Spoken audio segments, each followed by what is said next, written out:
Hi friends, I am back with another chatty work video. The last two that I did got a pretty decent reception, so I was like, why not? Let's do it again. For those who don't know me, my name is Ange, and I have been a reseller for about 15 years, probably more.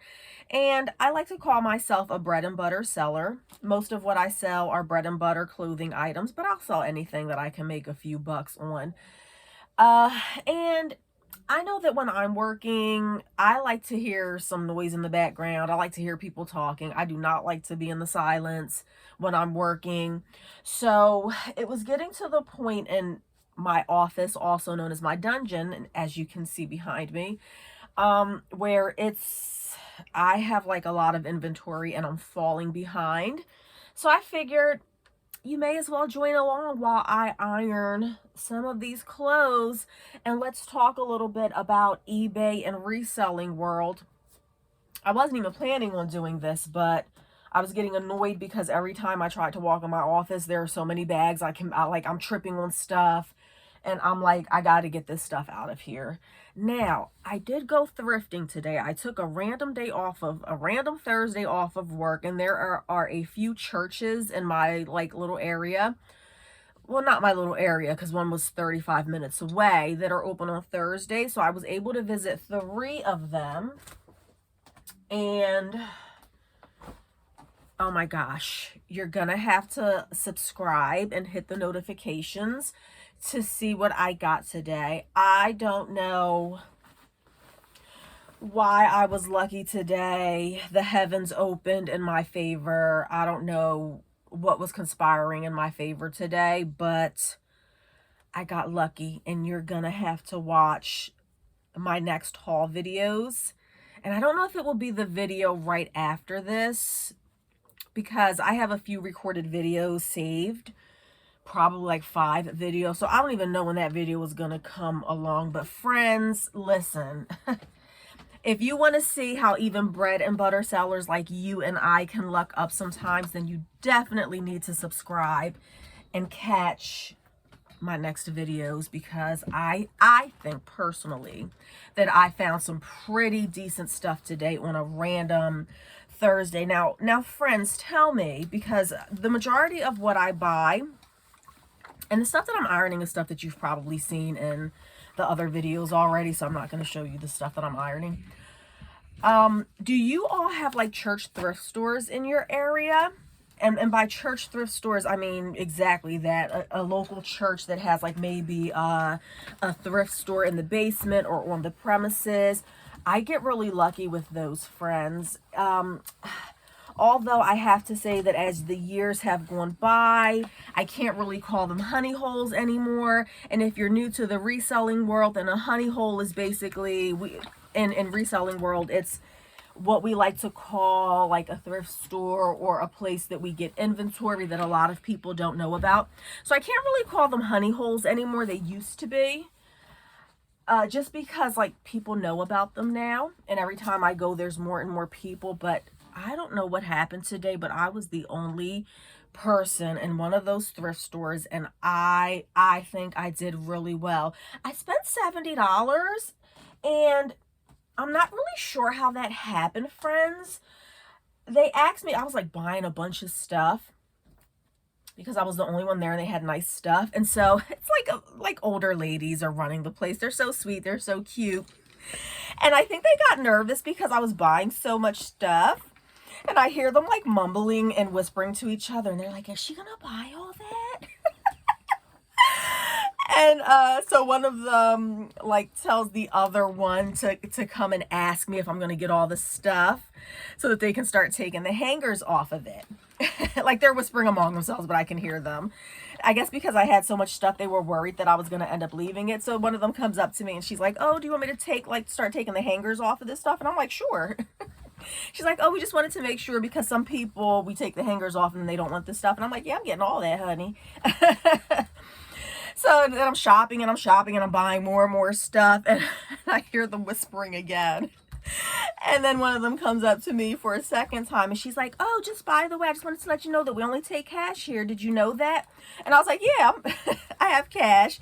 It was cute. I guess they were worried because I had brought so much stuff. Maybe they thought that I had to use a card, but I had been there before in the past, so I knew that it was all cash. But I mean, I guess that goes to show you how much stuff I got. And I did spend $70. And I haven't even looked through my stuff yet to make sure that it was added up the right way. Now, I told them that they could take the hangers off, but I wasn't really expecting them to like start adding my stuff up before I got to the register. That bothers me a little bit. When I'm shopping, I'll be honest, like in that environment, in that setting, I'm not really like keeping a running total in my head. And I feel like in the past when I've gone to like these little church thrift stores, and sometimes they're like elderly women or whatever, or elderly people, love them to death. But sometimes they add the stuff up the wrong way, and I've caught them a few times just because they don't do it purposely. It's by mistake, you know, it happens sometimes. And, but I've caught some mistakes in the past. So today it came out to like $70. And friends, I have not even looked through the bags yet to calculate if I was even charged the right way. And at this point, I really don't care, because what am I going to do? I'm not going to go back, you know, 2 weeks from now. And I can't even get there because I work most of the time. I said, I'm not even going to add it up at this point, because if I do notice a discrepancy, if I was overcharged, there's nothing I can do. I'm not going to come back two months later and say, oh, by the way, the last time I was here, you overcharged me. It is what it is. I got some nice stuff, and I'm sure it's fine. Even if it's off by a few dollars. I mean, I think that I got some decent stuff. This is the Bowden dress. Is that a spot? It's so dark in here, and it's really dark in thrift stores too. If you've watched my other haul videos, I don't know if you caught the one where I brought the Eileen Fisher denim dress and I thought I was going to get $40 for it, and when I turned it around, it had a bleach spot on the back. Yeah, you have to be real careful in some of these thrift stores, especially the church ones. They're like really dark. In there's not a lot of lighting. You can't really see, you know, the condition of the items that you brought. But real quick, while I'm ironing this stuff, and today is a random Thursday in October, and it's nighttime. I normally don't take pictures at nighttime. And I normally don't iron because I do it all at one time. I iron and I go straight and I take the pictures all at once. So I try to do that in the morning time. But again, my office was just getting so overrun with stuff, which is a good thing. It's a good problem for a reseller to have. If you have a whole bunch of inventory, that's a good problem. But it was getting on my nerves, and I'm tripping over bags and stuff. So I was like, I have got to get some of this stuff out the way. But I just want to chat about a few things that are going on. But before I do that, I'm going to show you two things that I don't think I ever showed you in a haul before, that I want you to keep an eye out for when you go thrifting. One is, and again, you'll have to excuse the mess behind me. It's the bug. It's October and there's still a little gnat flying around. I'm like, why are you here? Why have you not gone back to hell where you came from? Why are you in my office right now? This is a snap-on, and I don't do a lot of men's stuff, friends. Just not because I'm opposed to it. I just don't know much about it, and I'm usually in a rush, and I don't have time sometimes to learn new things. This is just a snap-on, and that's a Tool brand. It's a snap-on men's coat. I got this from one of those church thrift stores, I think last year, but it was near summertime, so I didn't really list it. Has the flag patch there. Just, I mean, it looks pretty basic to me, but apparently the men love this stuff. So I just finally got around. It's a thick coat. I paid $5 for it last year. And I just got around to listing it because it's getting colder outside. And I've had a bunch of views on Marketplace. People have been looking at it. So somebody's supposed to be coming. I put it up for $50 and people have been looking at it, and somebody's supposed to be coming tomorrow. They actually said they were going to come today, and then they came with the excuses, and they asked if they paid me more money, would I deliver it? And it was like an hour away. I'm like, no, I'm not driving that far to drop off that coat. So they're supposed to be coming tomorrow to pick it up, and that would be a great flip at $50. I will eventually, if it doesn't sell locally, I will eventually put it on eBay. But big stuff like this, you know, it's super heavy. This is going to weigh a minimum of 5 I would say like 5 pounds. It's going to cost so much to ship to the buyer. I just don't want to be bothered with that sometimes. So that's something where I'm really hoping that I will sell it locally. And then this next item is something that my daughter actually gave it to me. She lives with her friend, and her friend's mom said that I could have a candle. So I picked one. I looked and I picked one out, and I just knew. I don't know much about candles. I don't sell a bunch of them, but friends, I have been doing this long enough to know that when you find vintage Yankee candles, and this is the Witch's Brew. I didn't look it up while I was there at her house. She just said I could have a candle, and you know, me being the reseller that I am, I looked for the one that I thought could make me some money. So I picked up this one. It's called Witch's Brew. It's a discontinued Yankee candle. And candy corn scent, and these are selling for like $50 or $60 on eBay. So I did know that much. Okay. Well, friends, in reseller news today, these are dirty. I have to launder those. Now, the stuff that I got today from the yard sale, not from the thrift stores, I'm going to be honest, I didn't even bring the bags in the house. They're still sitting in my car right now. I have a few bags in the car, and I'm going to make a video about them soon. But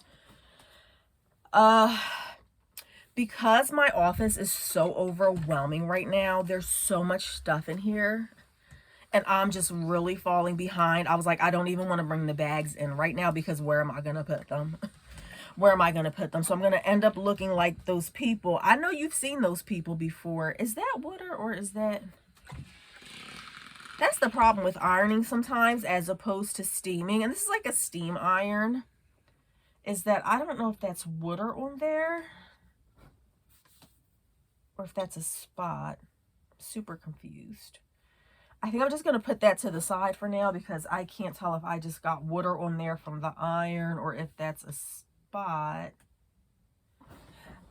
It doesn't really feel wet, so it might be a spot. I left the bags in the car, y'all, because I cannot like stand. I cannot stand how packed it is in here that I cannot even move. With that being said, friends, I have some exciting news for myself. I don't know if it's going to be exciting news for you, and I'll tell you why. The Poshmark live shows it's one of those things that you either love it or you hate it. I mean, some people are indifferent. I'm indifferent. I could care less either way, one way or another. I really don't care about those shows, to be honest. I've popped in on a few. I'm sure you have popped in on a few. And, I mean, you know, the few that I have popped on, I'm not knocking people who do it. Make your money however you need to make your money. I really don't care.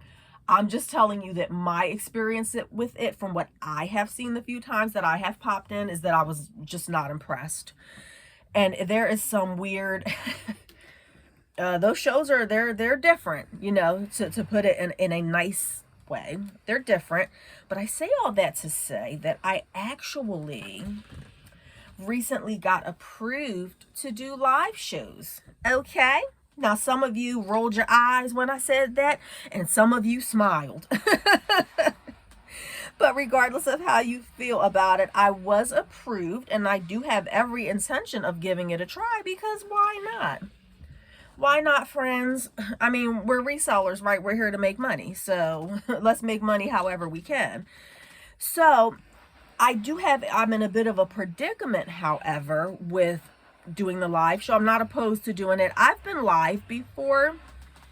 I used to sell paparazzi jewelry. I don't know if you've ever heard of that. It's like the $5 paparazzi jewelry. I'm sure you have Facebook friends. It's like an MLM, multi-level marketing.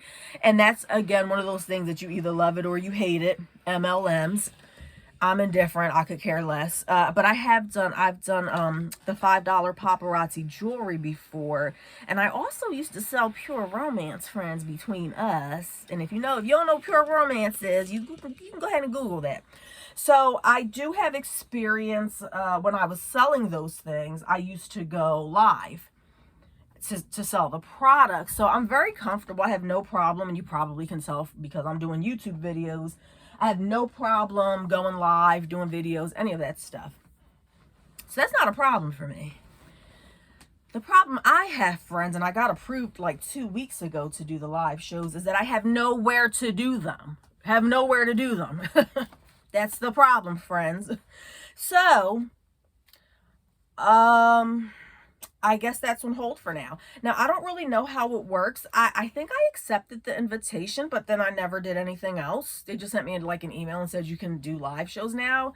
I never like really clicked the link or really explored it more. So I don't know if it's a situation where like if I don't go live in a certain amount of time that I won't be able to do it. Not sure. Didn't really look that far into it. I just looked at the email and I was like, okay, cool. That's nice. Nevertheless, I mean, I have nowhere to do a live. I don't know if you can tell just by this office, my house is super small. It's like really small. So my house is like 100 years old. So there's not a lot of space in here. So I'm not having a live in here, people, unless I could put like a white sheet up behind me.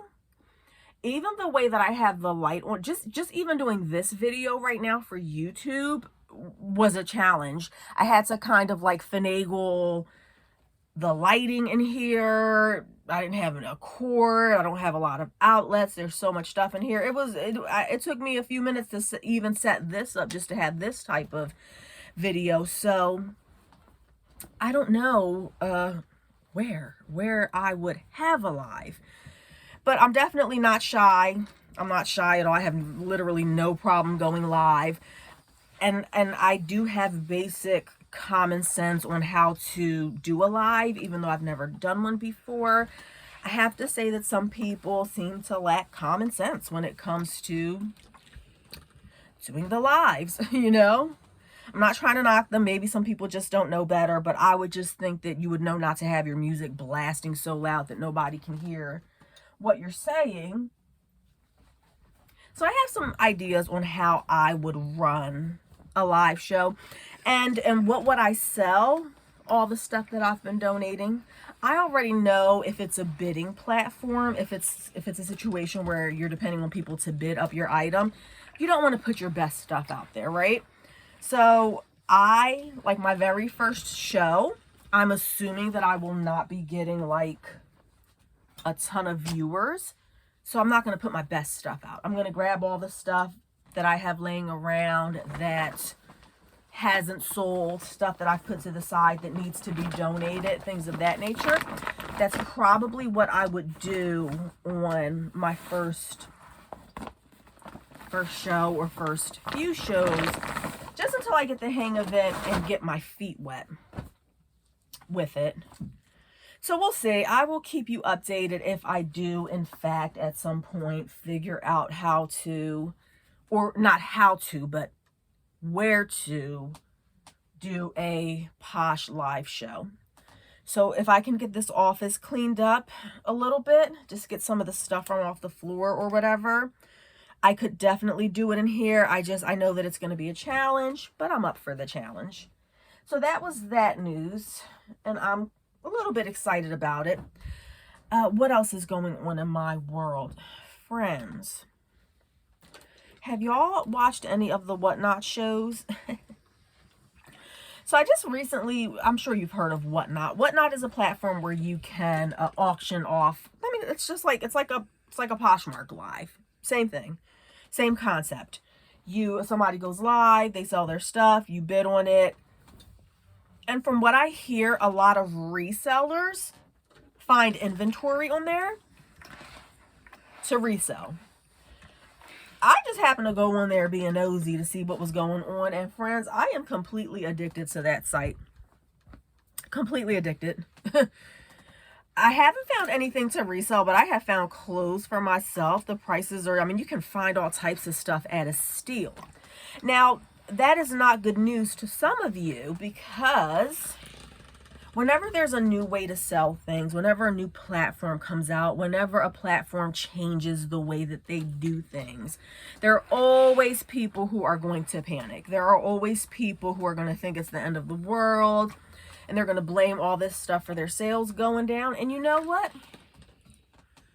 It could be why. That could be a factor. I absolutely, after being on Whatnot for about a week now and buying a bunch of stuff that I probably didn't need, I definitely can see how that would capture a buyer's attention, right? There's just so many competing platforms happening right now. So if your sales are down, you're probably wondering why. And I don't think you can pinpoint it to just one thing. You can't say it's just the economy, right? I've been selling for 15 years. The economy has gone up and down in 15 years. I've seen highs and I've seen lows. I think it's just, it is a number of so many different factors, but I absolutely can see why a platform like Whatnot would capture an audience. And since we're talking about capturing an audience, I don't know if you do lives or if you've ever considered doing lives, thought about doing lives, wondered about doing lives. And this is all just very impromptu. I didn't write a list or anything down. I will just give you my advice on doing a live show. Not that I'm an expert, not that I know everything. In fact, I've never done a live show on any of those platforms, but like I said, I've done lives before. Just in my opinion, and everybody's different. I mean, you know, everybody has their own opinion. I have to say that when you are doing a live show, right, what normally happens is that a person like myself is online. I'm bored. I'm eating my little snacky snacks in the office. You know how you go in your office or whatever, or you're in your living room, you're watching TV, you have your little popcorn, your cakes, whatever you have. You're just munching, right? Relaxing. And you're just scrolling, and you come across the banners for live shows on Poshmark. So number one, your banner has to catch my attention. Okay, that's the first thing that's going to catch my eye. Something about that banner or the picture for your live has to get me to click on there. It has to make me want to see what you're doing, right? If you sell jewelry is what I would like to call like a niche item. You don't really have to do much. You just have to say, I'm selling jewelry. And there are so many people who like jewelry that they will enter your show even if you're not giving it away. When it comes to clothing, however, I think that is maybe a little bit more of a competitive market or niche, that you have to do something that stands out. And how are you going to stand out to a person like me, right? The average person like me who doesn't have a ton of money. We're not rich. I'm your average income earner, whatever. And I'm looking for a deal, right? That's what I'm looking for. I think a lot of people are looking for deals at this stage with the way that things are going. So something about your picture has to catch my eye in those seconds that I'm scrolling. And that means that you're either going to have something like a low starting bid, because that'll catch my attention, $1, $3, $5, whatever. And again, some of you may be rolling your eyes because some of you don't like the idea that other people are giving their stuff away. To me, it's none of my business. I don't care what you do with your inventory. It's your life. It's your money. If you want to make 50 cents off of your item, that's your business. I don't care. So your picture has to catch my attention, meaning that it either has to be low starts or it has to be a brand that is like, you know, something that is like really desirable. Or like me personally, I'm into beauty items, right? I love makeup. I don't need any more makeup, people. I really don't. But if I see that you're selling makeup, I'm going to go in there and I'm going to check out what you have. Now, once I click on your live, the average consumer, right? And again, I'm not an expert. The average consumer is going to click on your live video. And this is, you can skip ahead if you're not planning on doing lives, if you don't care about lives. When I go into your Poshmark live or your Whatnot live or whatever live you have going on, you have probably you have a maximum of 1 minute to capture my attention and keep me there, because there's 50 other live shows that I can go to. If you don't capture my attention in the first minute that I'm there, I'm out. And I would think that most people are out. Love it, hate it, indifferent. It just is what it is. Now, maybe some people have more of an attention span than I do, but I am willing to bet money that the average consumer, you have to capture their attention in a certain amount of time. Same thing with your pictures on eBay. This doesn't even have to be about lives, right? Your main picture that you are putting on your eBay listing, it has to be a good one, friends. It should be a good picture. So take that into consideration when you are listing your items and you're doing your pictures and stuff, that first picture, I don't care what the other pictures look like, but that first picture, when somebody's scrolling on that app, it better look good. And your description should be really good, because that is what's going to capture somebody's attention. So once I'm in your live show, you have 60 seconds max to wow me. If I go in your live show and you're sitting there and you're not saying anything, I'm out. If I go on your live show and you're sitting there and you're asking people, tell me what you want to see. Tell me what you want to see. What are you looking for? What should I run? I'm out. I'm going. I'm going. You lost your opportunity for a potential buyer, because don't ask me what I want to see. It's impulse. It's impulse shopping. And I think a lot of people don't understand that. Again, I'm not the expert. I don't know everything. But I think a lot of people who are selling in the auction atmosphere platform don't understand that a lot of the bidding is completely unexpected. It is complete impulse buying. It's why stores put candy bars near the register, right? The gum, the snacks, the mints, the chocolate bars. They put that near the register because while you're standing in line waiting for your turn, you're looking at all the stuff around you. Oh, let me pick up this candy bar for later. That's an impulse buy. You were not planning on buying that. The same can be said of auction platforms. How do I know? Because I have about 20 whatnot boxes coming to this house in the next few days of stuff that I had zero intention of buying. But I got caught up in the moment with that bidding. So I say that to say that if you're having these live shows, please don't ask people what they want to see. Put the stuff up. I'm moving quick, okay? I'm moving quick. This is let me give y'all an example. Let me practice for y'all, okay, how I'm going to do it. This is a We The Free shirt. It is a size medium. It's like a thermal print. We have this nice embroidery right here in the front. It's an oversized blouse. It has the detail here, and we're going to start this bid off at $5, friends. Okay, simple, easy. I'm not going to sit here in front of the camera. All right, guys, let me know what you want to see. Does anybody have any special requests? No. You may not have even known that you wanted a Free People sweater, but when you see this, you're like, oh, that's cute. Let me grab that for $5. So that's just how I'm going to do things. And if you plan on doing, the lives at some point, that was just a little of my perspective on how things should be. The music, there's a special level that the music should be at.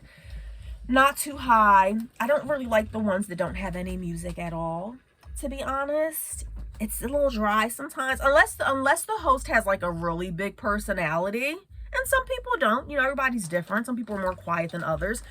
If you're more reserved, if you're not a nut like me, then you might want to have a little soft background music in the back. I don't like a lot of loud music in the background personally. That's just me.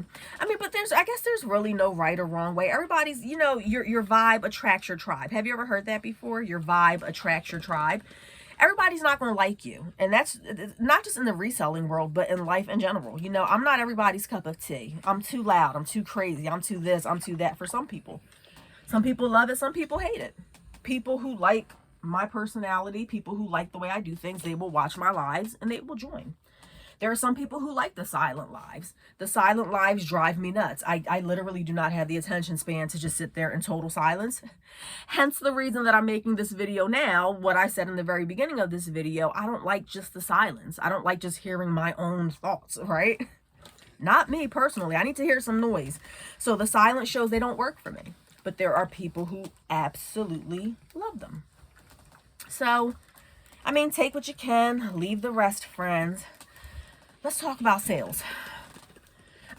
We're in October, And I'm in the middle of October, and I checked my eBay my eBay seller thingy right before doing this video. And eBay is telling me that my sales are up 15%. I don't know if it was the last 30 days or 60 days. I'm pretty sure it shows you the last 30 days. So eBay is telling me that I am up 15% over the last 30 days. Where is it? Where's the 15%? Where's the money? Because I don't see it. Where is it, friends?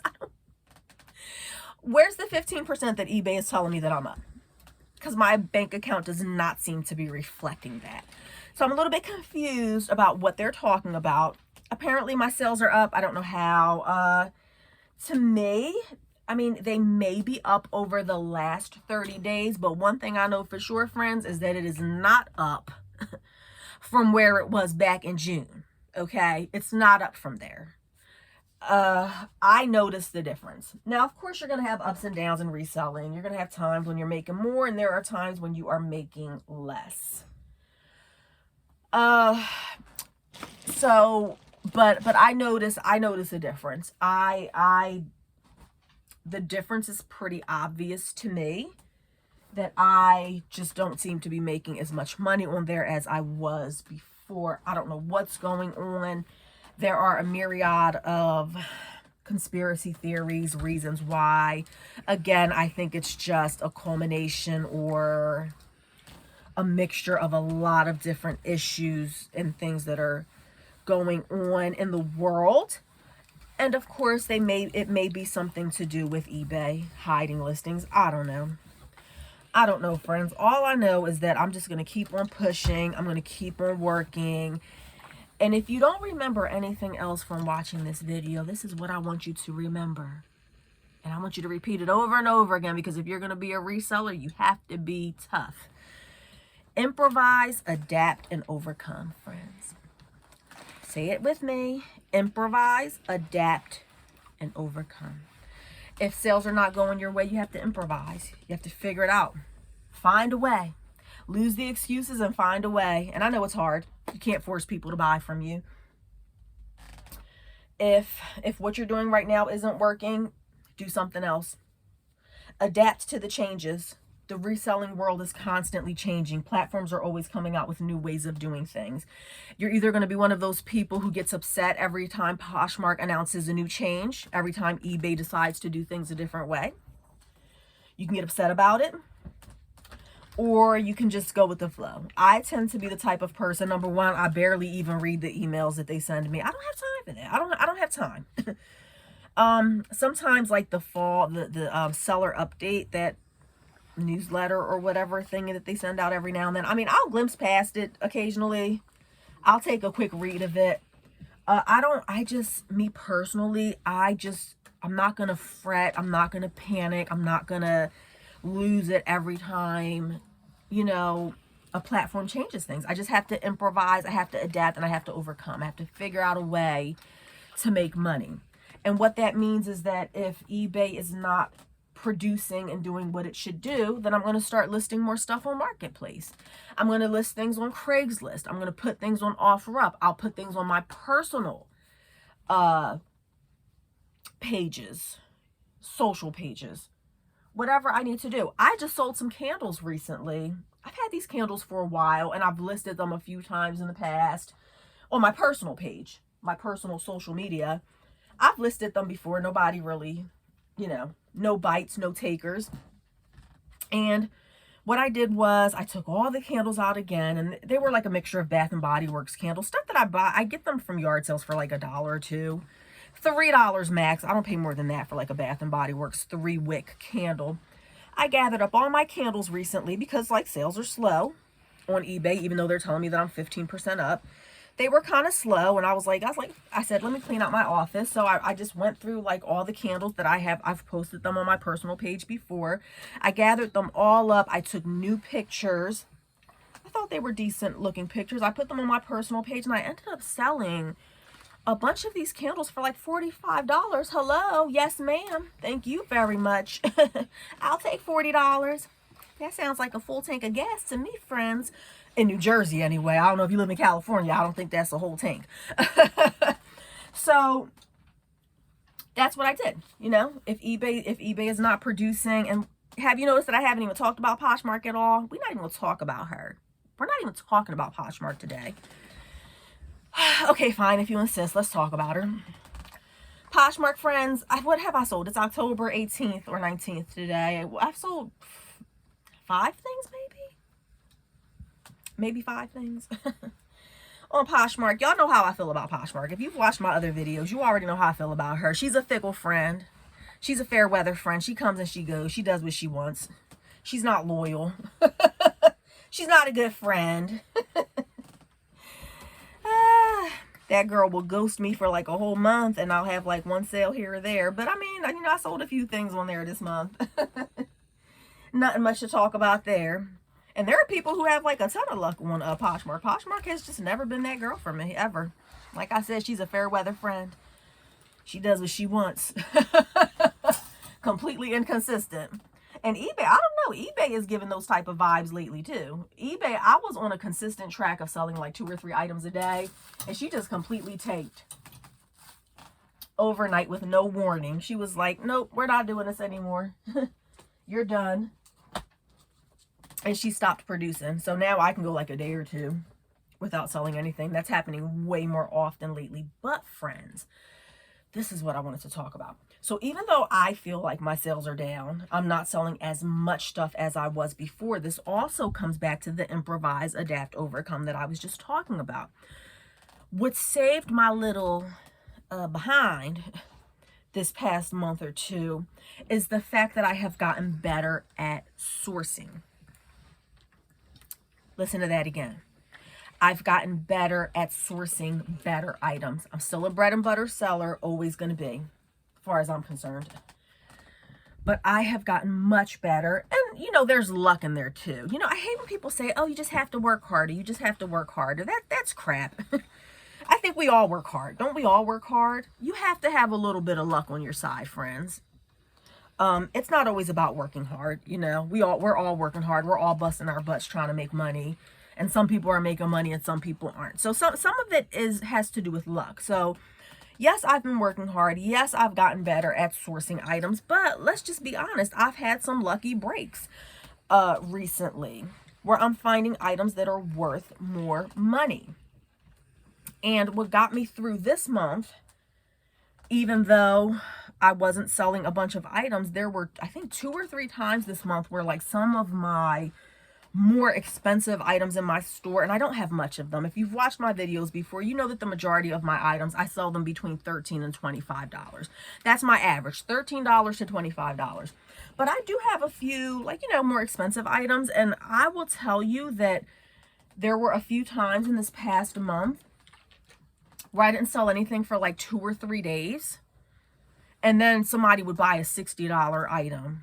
I sold the Lily Pulitzer. You guys saw it on one of my videos. It was like a pink, some sort of pink dress with flamingos on it. She sold for like, I think $60 after like a 2 to 3 day dry spell where I didn't sell anything. She sold.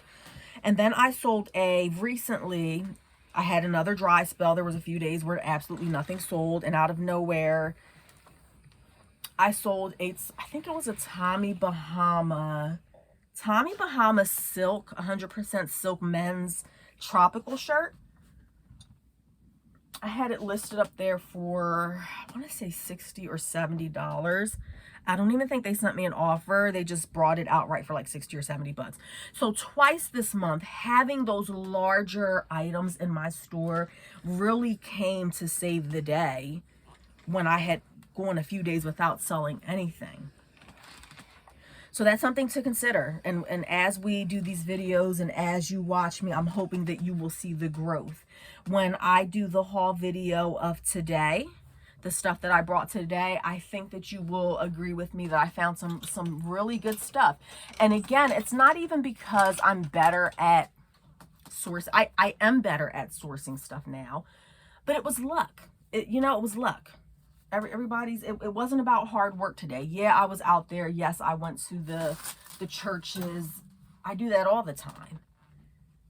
I just got lucky today. I was the only person in there. It was my lucky day. It happens sometimes. And when that happens, I love it, friends. So I think you will agree that I've gotten better at sourcing things. And as you continue to watch these videos, I'm hoping that you will see me metamorphosize a little bit. And I hope that you will metamorphosize with me, because if you like my videos, and based on some of the comments that I've seen, a lot of us were in the same boat where we cannot get those higher priced, better brand items. But just hang along with me, and let's grow together, and let's learn new things together. You know, bread and butter doesn't have to mean that you're only buying Ann Taylor or you're only buying New York and Company. Is that going to be most of my store most of the time? Probably. But I want you to get to a place, and I want myself to get a place where we are able to, even in the bread and butter, find those items that are going to get us a little bit more money, because we need those $60 items in the store. Sometimes we have to have that $40 item in the store mixed in with our $13 items, our $15 items. You know what I always say in my description, bread and butter pays the bills. Bread and butter items have been paying the bills for the past 15 years. So I am not opposed to bread and butter items, but you have to diversify, and you definitely want to make sure that you have some higher priced items in your store that might get you, you know, out when you're in a pinch, like I was in this past month.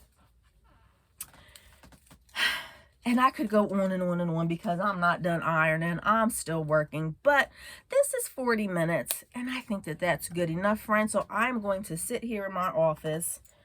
I don't know how much longer, and I'm going to start taking pictures of this stuff. I hope that you enjoyed the chatty work. I'm not done working, but I am done talking, and I hope that I was able to keep you company for a little while. And I hope that you were working along with me. I didn't say that in the beginning. The whole purpose of this, you were supposed to be working, friend. Were you working, friend? Or was you watching TV? Tell me the truth. All right, if you enjoyed this video, then like, subscribe, share, tell your friends to tell a friend to tell a friend that I'm the bread and butter seller. And I'll see you next time. Bye.